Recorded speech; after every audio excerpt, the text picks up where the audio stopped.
অত শরীক করো তে যাক রাসূলুল্লাহ ফরমাইছেন আল্লাহর ওলা যার লগে বালাই ইরাদা টানে ইলমে দিনর মাহৌলের মধ্যে জায়গা দিলেন হুকা সুবহানাল্লাহ। এজন্য রাসূল মকবুল সাল্লাল্লাহু আলাইহি ওয়াসাল্লাম ফরমাইন এই যে ইলমে দিন যেটা ইলমে দিন তলব করা হইল প্রত্যেক নরনারীর লাগি আল্লাহ রব্বুল আলামিনে এই মুমিন মুসলমান যারা আল্লাহ কি ফরজ করছেন কও সুবহানাল্লাহ। এই জাতীয় মাহফিলও গেলে ইলমে দিন পাওয়া যায়। আমারে কইছেন যে আলোচনাটা করতাম আপনার খেদমত পর্দা সম্পর্কে। আমরা ইনো যারা সারা বেটা মানুষ নেন পর্দা কইতেও মনে করেন বেটিন তোর মাত হইব না, পর্দা খালি বেটিন তোর দেয় বেটাইন তোরও আছে, উভয়ের পর্দার মাত আছে। ভাই অকল বন্ধু অকল লক্ষ্য করি লাগি আমি কোরআন শরীফ থাকি আল্লাহ রব্বুল আলামিনের ফরমান অনুযায়ী আল্লাহ রব্বুল আলামিনে কোরআন শরীফের মধ্যে ফরমাইন গুন্না লিবাসুল লাকুম ওয়া আনতুম লিবাসুল লাহুন্না। অর্থাৎ একজন বেটা মানুষের লিবাস হইলে একজন মহিলা আর একজন মহিলার লিবাস হইয়া তাক লাগিয়া বেটা মানুষ। ই কথা গান আল্লাহ রব্বুল আলামিনে কেনে কইলা?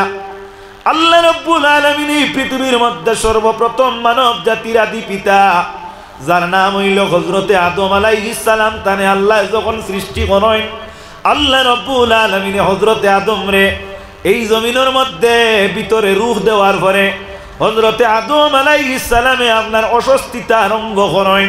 হযরতে আদম আলাইহিস সালামের মনের মধ্যে একটা অশান্তি আরম্ভ হয়। মানুষ যখন অস্বস্তি হয়, যখন মানুষের সহ্য ক্ষমতা কমে যায় তখন মানুষের বয়দি লক্ষ্য করলে দেখা যায় যে মানুষ এমন অবস্থার মধ্যে আছে নিশ্চয়ই কোনো একটা বস্তুর এই ব্যক্তির আপনার অভাব দেখা দিছে ওলা ওই নাই। আল্লাহ রব্বুল আলামিন যায় এই নইয়া তাকলা আলিমুন খাবির, অর্থাৎ আল্লাহ জ্ঞানী, আল্লাহ রব্বুল আলামিন হইলা খবরদার। আল্লাহ রব্বুল আলামিন কেমন জ্ঞানী, অর্থাৎ বন্দর অন্তরের মধ্যে কি আছে তাও কিন্তু আল্লাহ জানেন। আল্লাহ রব্বুল আলামিন হযরতে আদমের এই অবস্থা দেখিয়া বুঝতে পারলা যে আদম তুমি একা হওয়ার কারণে এইভাবে তুমি এই অস্বস্তিতা করতেছ। আল্লাহ রব্বুল আলামিন হযরতে আদম আলাইহিস সালামের বাম একটা পাতিহার বা পাজর, যেটারে বাংলাতে আপনার পাজর হওয়া হয়, আরবিতে পসলি হওয়া হয়, এটা কি একজন মহিলার সৃষ্টি করেন যার নাম হইয়া থাকলো হযরতে হাওয়া। হাওয়ারে হাওয়া করি নাম রাখছেন, আমরা কইনি হাওয়া। আসলে সঠিক শব্দ হইল কি হাওয়া। হাওয়া শব্দটার আপনার অর্থ হইয়া থাকলো কি হযরতে আদম আলাইহিস সালাম রে আল্লাহ রব্বুল আলামিনে চারটা বস্তুর সমন্বয়ে যখন আল্লাহ তৈরি করেন, হযরতে আদমের ভিতরে আল্লাহ যখন রূহ ফুকেন এই সময় হযরতে আদম আলাইহিস সালাম এই দুনিয়ার বুঝ শক্তি লাভ করেন। আল্লাহ রব্বুল আলামিনে হযরতে আদম আলাইহিস সালাম রে এই একা অবস্থায় এই অস্বস্তিতা করার কারণে আল্লাহ এই বাম সাইটের একটা ফাতিহার থাকি একজন মহিলার সৃষ্টি করেন যার নাম হইয়া থাকলো কি হাওয়া। হাওয়ারে হাওয়া করি নামের কারণে রাখলা। হাইয়ুন শব্দের অর্থ হইয়া থাকলো কি জিন্দা, আর জিন্দাতটা কি মস্তক হইছে, অর্থাৎ জিন্দাতটা কি তানে উৎপত্তি করা হইছে, বাগির করা হইছে, যার কারণে হযরতে হাওয়ার নাম রাখা হইল হাওয়া। অর্থাৎ জিন্দাতটা কি জিন্দার উৎপত্তি হইছে। হযরতে হাওয়ারে যখন আল্লাহ রব্বুল আলামিনে সৃষ্টি করেন তখন হযরতে আদমে দেখলা তার আরেকজন সঙ্গিনী হয়ে গেছেন। হযরতে আদম আলাইহিস সালামে হযরতে হাওয়ার দিকে এমন আকৃষ্ট হইলা দেখা যায় হযরতে হাওয়ার গায়ের মধ্যে হযরতে আদমে হাত দিবা, হযরতে হাওয়ার গায়ের মধ্যে হাত দিবা। হযরতে আদম আলাইহিস সালাম রে আল্লাহ রব্বুল আলামিন জানাইয়া দেন, ওরে বা আদম তুমি এই জমিনের মধ্যে অস্বস্তি হওয়ার কারণে আমি তোমার সঙ্গিনী তৈরি করলাম, এই মহিলা তোমার জন্যই আমি তৈরি করছি। তবে তুমি যদি এরে পাইতে হয়, এরে যদি তুমি লাভ করতে হয়, তাহলে আমি আল্লাহ রব্বুল আলামিনের এখনো পর্যন্ত কিছু নীতিমালা বাকি আছে। হে আদম, যদি তুমি এরে তোমার সংস্পর্শে নিতে হয়, এরে তোমার আয়ত্তে যদি পাইতে হয়, এরে তুমি যদি এই গার মধ্যে হাত দিতে হয়, তাহলে আমি আল্লাহ রব্বুল আলামিনে তোমার সঙ্গে এই মহিলার বিবাহ বন্ধনে আবদ্ধ করতে লাগবো। সুবহানাল্লাহ। ও হযরতে আদমের সঙ্গে হযরতে হাওয়া আলাইহিস সালামের বিবাহ আপনার আল্লাহ রব্বুল ইজ্জতর কুদরতে আরম্ভ হইল। বিবাহর মোর আসলো গিয়ে আপনার হুজুরে পাক সৈয়দুল মুরসালিন ইমামুল আম্বিয়া শাফিউল মুজনিবিন সাল্লাল্লাহু আলাইহি ওয়াসাল্লামের উপরে 10 মর্তবা দুরূদ পড়া হোক সুবহানাল্লাহ। ভাইসকল, আমি যে কথাগুলা কইয়ার একেবারে খুব সাদে কইয়ার ইলা নাই, আমার গলা একেবারে বাঙ্গা, আপনার আর গেছে মনোপুত হিসাবে যদিও বালা লাগে না, কথা কিতা কইয়ার ওখানটা আপনারা খেয়াল করবা। এতে বোঝা গেল একজন মহিলার প্রতি মন আকৃষ্ট হয়েছে কার আমরা আদি পিতা হজরতে আদমর, আর হজরতে আদম আলাইহিস সালামে এনে ফাইতে হইলে ইসলামিক অ্যাক্টর দ্বারায় এন লগে বিবাহ বন্ধনে আবদ্ধ হইছেন।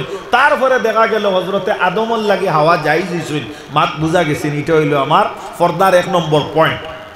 বুঝা গেছেন টু দা পয়েন্ট হইল কি 1 নম্বর হযরতে আদম আলাইহিস সালামর লাগিয়া এই মহিলারে আল্লাহ জায়েজ করার দিছই এই একটর মাধ্যমে, যে একটর নাম হইয়া থাকলো গে বিবাহ, যেটার নাম কিতা মাতনা তুলা বিবাহ। আমার ভাইয়েরা, আমার বন্ধুরা, এজন্য শরীয়তের নীতি হইয়া থাকলো গিয়া একজন অবিবাহিত পুরুষ আর অবিবাহিতা মহিলা উভয়ের মধ্যে যদি একে অন্যের সম্মুখে বাহির হইতে হয়, তাহলে আল্লাহ রব্বুল আলামিনে ইসলামর দ্বারা অনুযায়ী কিন্তু আল্লাহ আমরারে উভয়ের মধ্যে পর্দা নির্ধারিত করছে। আমি বেটিং তোর পক্ষে মাতিয়ান না, ভাত খাইছিও না খাইতামও না, মনে মনে হইবা মনে হয় এন খানি বাকি রয়েছে, এই তো পর্দা আলোচনা করতে দর বলার মাত মাতিত্রা নানি। বাইরা বন্ধুরা, লক্ষ্য করো রাসূলুল্লাহর উম্মতগণ, একজন অবিবাহিতা মহিলা আর একজন অবিবাহিত পুরুষ উভয়ের মধ্যে যদি আপনার একে অন্যের সম্মুখে যদি বাহির হইতে হয়, তাহলে শরীয়তের আইন এবং দ্বারার কিছু নীতি আছে, যেগুলা কিন্তু আপনি যদি মানেন তাহলে আপনার মানাটা হইব শরীয়ত এবং ইসলামের শান। বাইরা বন্ধুরা, ইসলাম ধর্ম এমন একটা ধর্ম যে ধর্মের মধ্যে কোনো রুহবানিয়ত নাই, যে ধর্মের মধ্যে কোনো নমুনার কোনো ধরনের কোনো এমন কোনো নীতি নাই, যেমন লা ইকরাহা ফিদ্দিন। আপনার আমার যে শরীয়ত আছে এই শরীয়তের মধ্যে কোনো জবরদস্তি নাই বাবা। আপনি কোনো একটা বিষয় মানেন না, কোনো একটা অ্যাক্টরে যদি আপনি মানেন না, আপনি সীমা লঙ্ঘনকারী হইবা, হত্যা জাউজ করনেওয়ালা হইবা, কিন্তু লক্ষ্য করিও এর পরিণাম যেটা এটা আল্লাহ রব্বুল আলামিনে এই জমিনের মধ্যে তুমি আমি আমরা উভয়ের জন্য আল্লাহ আহকামুল হাকিমিনে আমাদের কাদের মধ্যে 2 জন ফেরেশতা নির্ধারিত করিয়া রাখছেন, যারা কিরামান কাতিবিন। এরা তোমার দৈনিক এবং সম্পূর্ণ রাত্রের দিন এবং রাত্রি 24 আওয়ার্সের তোমার সম্পূর্ণ যা কর্ম আছে, আপনার ইবাদত আছে, নেকি আছে, পুণ্য আছে, এর মধ্যে বদি আছে, তামাম কিন্তু লিপিবদ্ধ করতে আসেন ভাইরা। কিয়ামতের দিন আল্লাহ রব্বুল আলামিনে তোমার আমার সামনে তা উপস্থাপন করাইবা। কুরআন শরীফে তা বর্ণনা আল্লাহ রব্বুল আলামিনের ফরমান, ইয়াউমা তাজিদু কুল্লু নাফসিন মা আমিলাত মিন খায়রিন মুহদারা ওয়া মা আমিলাত মিন সুইন তাওয়াদ্দু লাউ আন্না বাইনাহা ওয়া বাইনাহু আমাদান বাঈদা। কাল কিয়ামতের দিন আল্লাহ রব্বুল আলামিনে আপনার আমার আমাদের সম্মুখে এই ডায়েরিটা উপস্থাপন করবা। সেই দিন কিন্তু তুমি কোন আইনে, কোন নিয়মে, কোন জায়গার মধ্যে তোমার ব্যাপারে কোন নীতিটারে অবলম্বন করছো, এটা শরীয়ত সম্মত হইছে না শরীয়তের খিলাফ হইছে, এই বিষয়ে কিন্তু সম্পূর্ণ লিপিবদ্ধ থাকবো। সেই দিন এর বদলা আল্লাহ রব্বুল আলামিনে দিবা। এর লাগি কিয়ামতের দিনের নাম হইল ইয়াউমুল জাযা, অর্থাৎ বদলা দিবার দিন। ভাইয়েরা বন্ধুরা, এর লাগি শরীয়তে আপনি এবং আমার মধ্যে ভাইয়েরা মা এবং বোনদের মধ্যে পর্দার একটা নীতি রাখছে। মা হল পর্দা। কোরআন শরীফের মধ্যে আল্লাহ রব্বুল আলামিনে বর্ণনা করেন 14 জন মহিলা আছেন, এই 14 জন মহিলারে মুহররিমাতে আবদি খোয়া হয়। কি বলা হয় বাবা? মুহররিমাতে আবদি। এই 14 জন মহিলার সম্মুখে এই 14 জন পুরুষ বাহির হওয়া যাই যাচ্ছে এনি টাইম। বিবাহর আপনার কোনো ব্যাপার নাই। অর্থাৎ এই 14 জন মহিলার সঙ্গে এই 14 জন পুরুষের বিবাহ হওয়া হারাম। এই 14 জন পুরুষের সঙ্গে এই 14 জন মহিলার বিবাহ হওয়া হারাম। এরা কারা বলে 1 নম্বর হইয়া তাক লাগে একজন আপনার ছেলে তার মার সামনে বাহির হইতে পারবা, একজন পুরুষ তার ফুফুর সামনে বাহির হইতে পারবা, একজন পুরুষ তার মনের সামনে বাহির হইতে পারবা। এইভাবে 14 জন মহিলা, এইভাবে 14 জন পুরুষ, এই 14 জনের মধ্যে বিবাহ বন্ধন যেটা এটা হারাম। এই মর্মে আল্লাহ রব্বুল আলামিন ইসলামের যে নিয়ম যেটা নীতি যেটা ইসলামের যে বিধান যেটা সেটার মধ্যে এই 14 জন পুরুষ যদি মারা যায়, এই 14 জন পুরুষ মারা গেলে মা সকল লক্ষ্য করিও এই 14 জন পুরুষের মুখ দেখা কিন্তু জায়েজ আছে। এতদ ভিন্ন যদি এই 14 জন মহিলা যদি মারা যায় এই 14 জন পুরুষে মুখ দেখা জায়েজ আছে বাবা, কিন্তু লক্ষ্য করিও এই 14 জন মহিলা এবং 14 জন পুরুষ ভিন্ন। পৃথিবীর যত আপনার মা বোনরা আছেন এরার প্রতি আপনার দৃষ্টিপাত করা যেটা এটা শরীয়তে আপনার জন্য পর্দার একটা লাগাইয়া রাখি দিছে। এর লাগি হযরতে আলী রাদিয়াল্লাহু তাআলা আনহু হইতে হাদিস বর্ণিত, হযরতে আলীয়ে ফরমায় আমার প্রিয় নবী হুজুর সাল্লাল্লাহু আলাইহি ওয়াসাল্লামে ফরমায় যদি কোনো পুরুষ যদি কোনো মহিলার দিকে দৃষ্টিপাত করে হঠাৎ করে চোখ পড়িয়া যায়, যদি তার আপনার দৃষ্টিটা যদি নিক্ষেপ হয় তাহলে প্রথম দৃষ্টিটা তার জন্য জায়েজ আছে, দ্বিতীয় দৃষ্টিটা কিন্তু জায়েজ নাই বাবা। এটা দি মুরাদ হইয়া থাকলো দ্বিতীয় দৃষ্টি এবং প্রথম দৃষ্টি বুঝাইতেছে। লক্ষ্য করো হঠাৎ করে মানুষ কোনো একদিকে তাকায়, কোনো একদিকে মানুষ চাইলে কিন্তু মানুষই কোনো একটা বস্তু আঁকতা তার আপনার চক্ষুর বা আপনার দৃষ্টিপাত হয় কিনা। যখন একজন মানুষে দেখলো এই মানুষ আপনার একজন মহিলা, শরীয়তের নীতি হইল বাবা লগে লগে তোমার চোখ যেটা এটারে আপনি পর্দা করিলাইতা।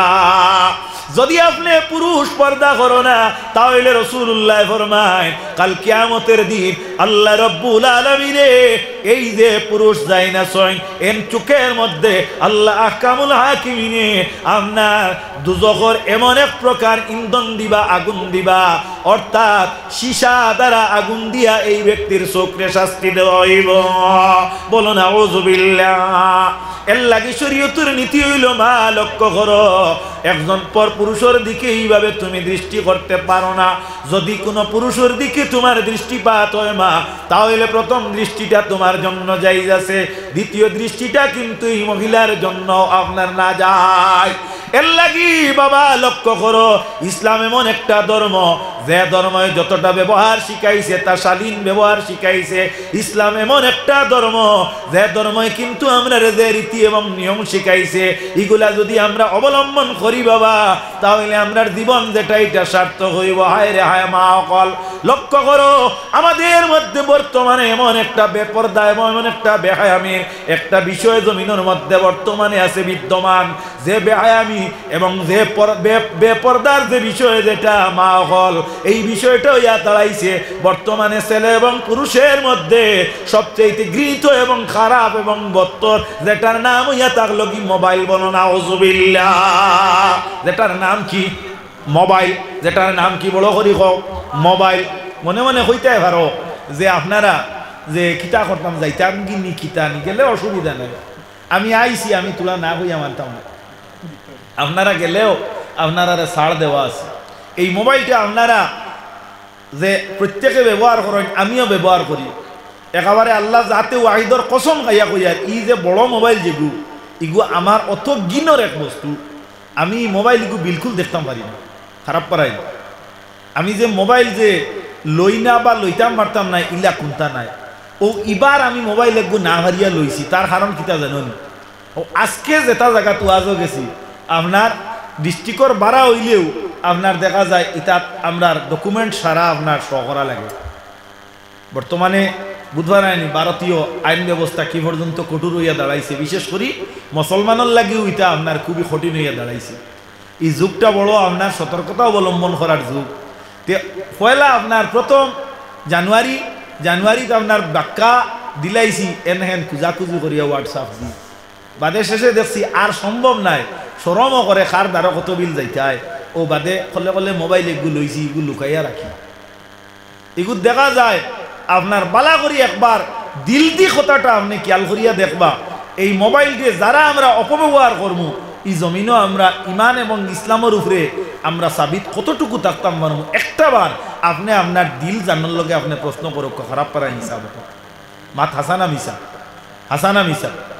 যাও আমার বুজুর্গন, আমার বন্ধুগণ, এই মোবাইলটারে মেয়েরা, মারা, বোনরা, বাইরা লক্ষ্য করো, অপব্যবহার করিও না। মা